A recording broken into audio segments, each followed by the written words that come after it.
Terima kasih Ibu Nur Zakia. Assalamualaikum warahmatullahi wabarakatuh. Selamat malam Waalaikumsalam Bapak Ibu. warahmatullahi wabarakatuh. Eh, Selamat berjumpa lagi di kegiatan Diklat Pendidikan Nasional. Terima kasih kepada Analog Teacher and Learning yang sudah memberikan kesempatan kepada saya, kepada Ibu Farida Aryani untuk malam ini sharing session. Jadi kita itu kalau saya bilangnya kita berbagi pengetahuan dan pengalaman gitu. Sebagai narasumber bukan berarti kami mengetahui segalanya, tapi kami akan berbagi knowledge, pengetahuan yang kami miliki, dan kami juga mengharapkan feedback dari para partisipan, peserta kegiatan diklat pada malam ini, untuk juga bisa berbagi bersama kami di sini. Pada malam ini saya akan mengangkat subtema mengenai integrasi literasi digital dalam pembelajaran abad 21.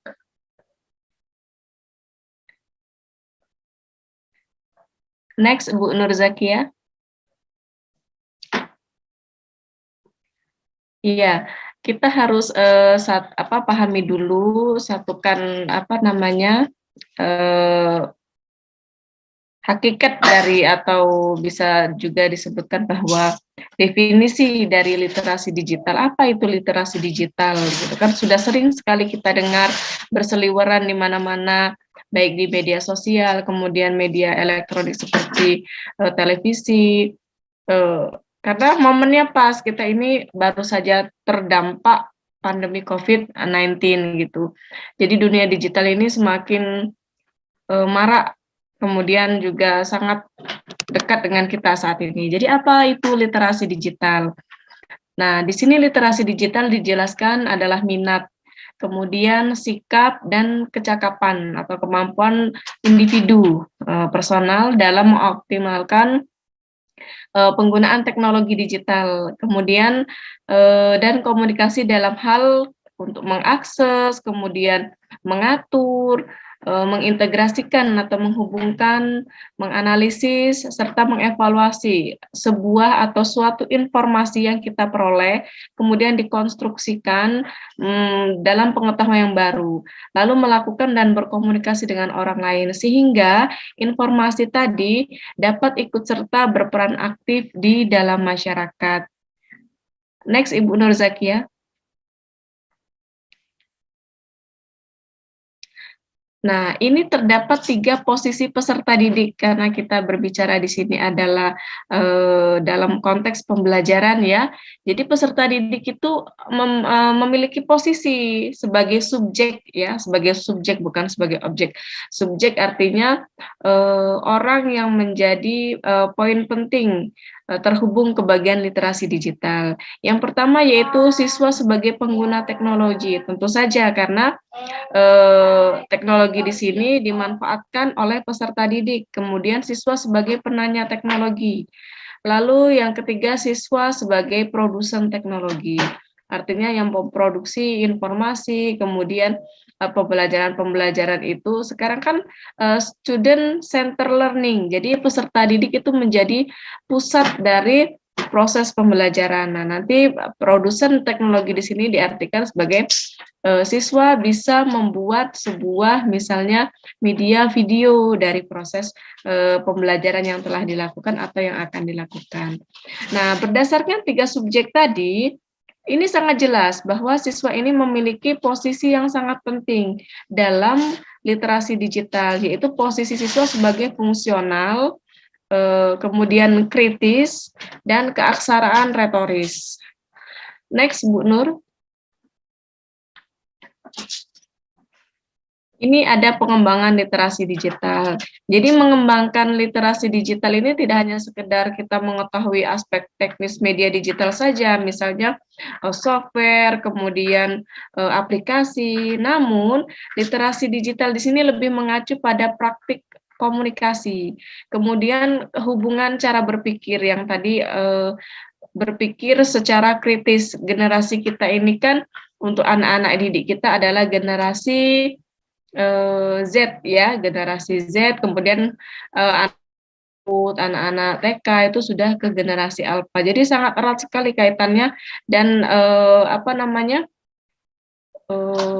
dalam keseharian sehari-hari itu sangat dekat dengan teknologi, dengan digital seperti itu.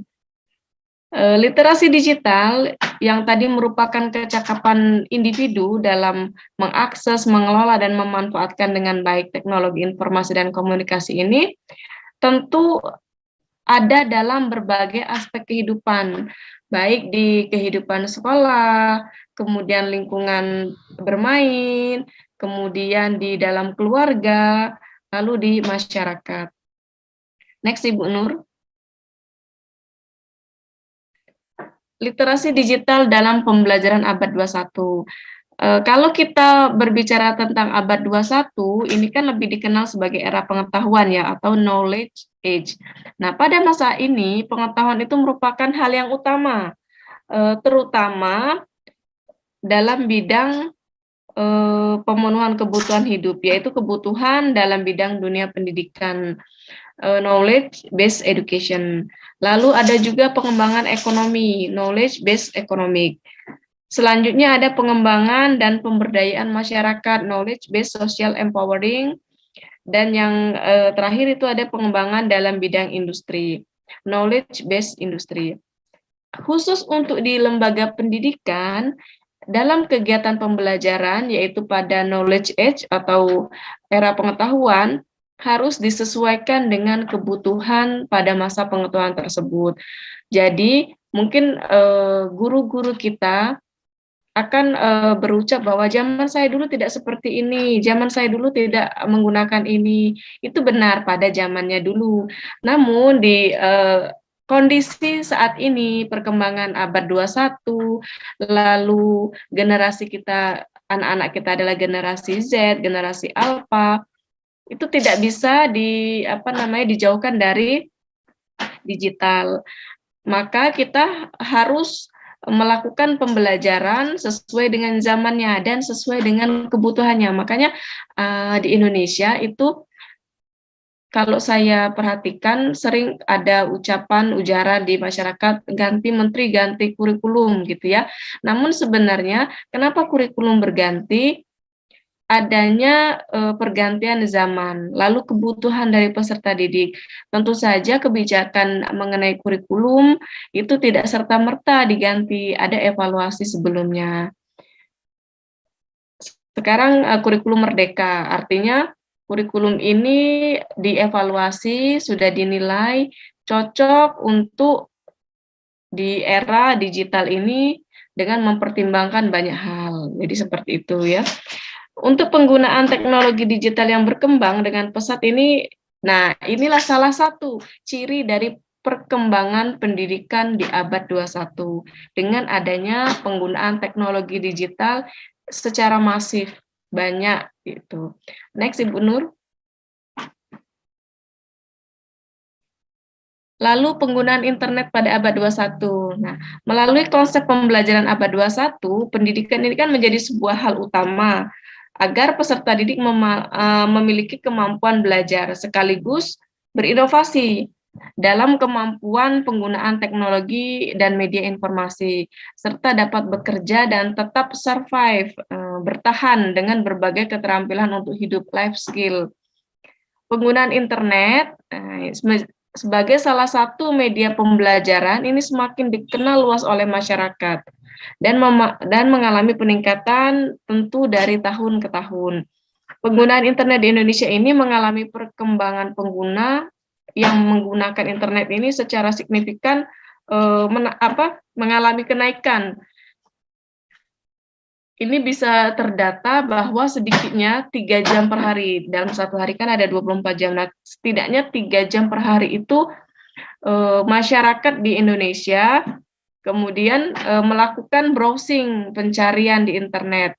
Ini pencarian berbagai macam informasi yang dibutuhkan, seperti itu.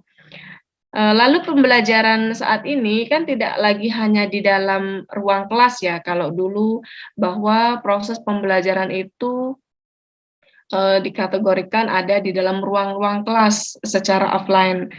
Nah, sekarang juga di dalam ruang kelas, tapi bentuknya ruang maya atau virtual. Nah, konsep pembelajaran seperti ini dapat memfasilitasi apa itu kendala jarak yang tadinya jarak tempuhnya mungkin sulit, sekarang melalui pemanfaatan teknologi seperti kita ini dari Sabang sampai Merauke, saya yakin sekali bahwa kita ini tidak dalam kegiatan Zoom malam ini tidak dari satu daerah. Saya dari Sumatera Selatan. Sumatera Selatannya eh, di Lubuk Linggau itu kalau dari provinsi Sumatera Selatan dari ibu kota provinsinya Palembang itu sekitar 7-8 jam. Kemudian ini ada yang dari Kalimantan, lalu ada Bu Farida dari Lampung, mungkin ada juga yang dari Sumatera Utara, ya dari Jawa, dari Sulawesi. Saya yakin sekali. Nah, dengan adanya pemanfaatan internet, karena Zoom ini online sifatnya ya, menggunakan internet ini dimanfaatkan semaksimal mungkin, jarak kita tidak lagi menjadi penghalang, tidak lagi menjadi keterbatasan. Sehingga apa? Pengetahuan itu dapat diperoleh secara tidak terbatas, di mana siswa dapat mencari sumber belajar yang mereka butuhkan dari manapun. Next, Ibu Nur.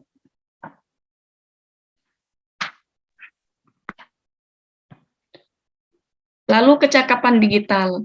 Nah, kemajuan teknologi dalam dunia pendidikan ini kan seyogyanya diimbangi pula dengan kecakapan dalam teknologi digital supaya dapat digunakan secara produktif dan tepat, serta dapat menentukan sumber-sumber belajar yang dinilai kredibel, memiliki kredibilitas.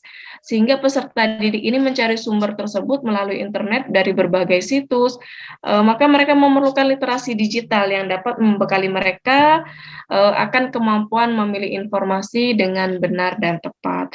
Lalu mengkritisi, memberikan pendapat, berkomunikasi baik secara langsung maupun tidak langsung melalui sosial media.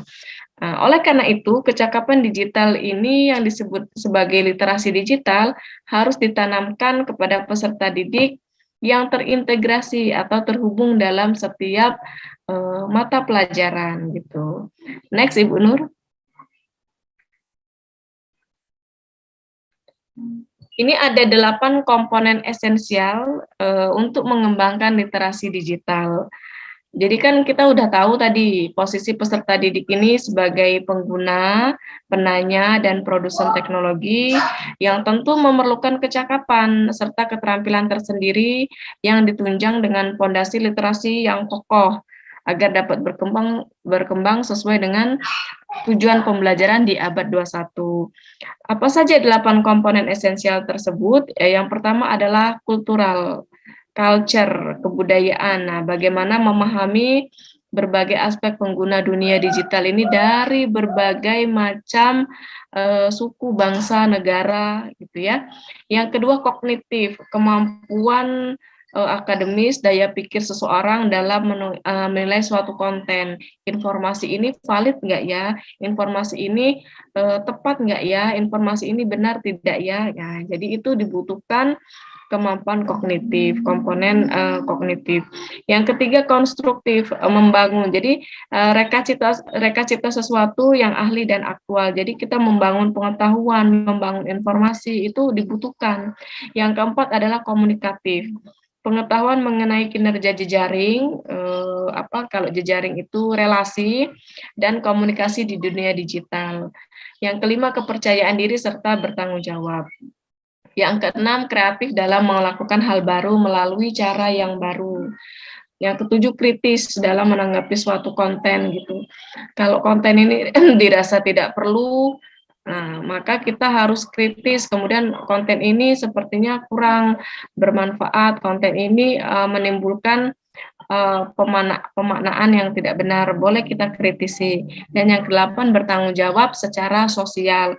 Kita memiliki tanggung jawab sosial, peserta didik memiliki tanggung jawab sosial dalam memanfaatkan digital pada kecakapan literasi digital ini.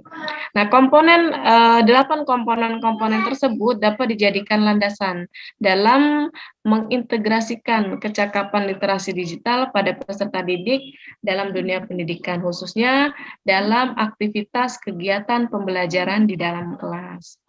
Next, Ibu Nur. Aspek literasi digital yang perlu ditanamkan pada peserta didik ini ada 6. Yang pertama adalah foto visual literacy, yaitu kemampuan teknis berupa keterampilan dalam memahami ilustrasi visual yang ada pada piranti digital. Jadi berbagai macam bentuk media visual, gambar, kemudian poster, banner, informasi-informasi yang berbentuk visual. Yang kedua, reproduction literacy, yaitu kemampuan dalam menyusun teks digital. Dalam proses kita mungkin mengkritisi, memberikan komen, memberikan informasi, ya. Yang ketiga, branching literacy, yakni kecakapan dalam mencari situs-situs web yang beragam agar fokus dan tidak terdistraksi dan tersesat. Jadi kan ada banyak berseliweran situs-situs website yang dalam konteks negatif, ya, gitu. Jangan sampai nanti peserta didik tidak mengetahui. Jadi kita sebagai guru juga harus memberikan pengetahuan bahwa situs-situs kita memberikan kategori situs-situs yang tidak layak dan tidak patut untuk dikunjungi atau diketahui, misalnya seperti itu. Seperti situs game judi, situs pornografi, ya.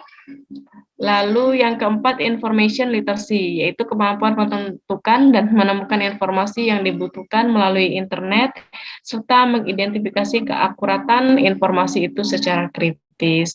Jadi, informasi berupa pembelajaran, materi-materi pembelajaran yang dibutuhkan peserta didik itu harus akurat, makanya harus dilihat dari buku pembelajaran. Buku tetap penting, informasi di digital juga penting. Nah, itu peserta didik harus memiliki kecakapan tersebut. Lalu yang kelima, sosial emosional literacy, yaitu kesadaran untuk melihat unsur tindakan pencarian situs internet dapat berdampak buruk terhadap pribadi atau tidak. Jadi adanya tindakan atau kecakapan sosial emosional. Gitu. Jadi kita kalau membaca berita, kemudian mencari materi, gitu ya, harus menanggapi informasi yang ada di internet itu harus dipikir-pikir dulu. Mengkritisi boleh, namun harus sesuai dengan konteks yang akan dikritisi, tidak di luar itu. Lalu yang keenam, real-time thinking literacy, yaitu kemampuan pengguna dalam menyaring informasi-informasi yang perlu diabaikan sebuah situs, misalnya iklan atau tampilan pokok lainnya yang tidak dibutuhkan, seperti game-game online yang berbau pornografi, kemudian judi, itu kan tidak perlu untuk dikunjungi, jadi diabaikan. Next, Ibu Nur.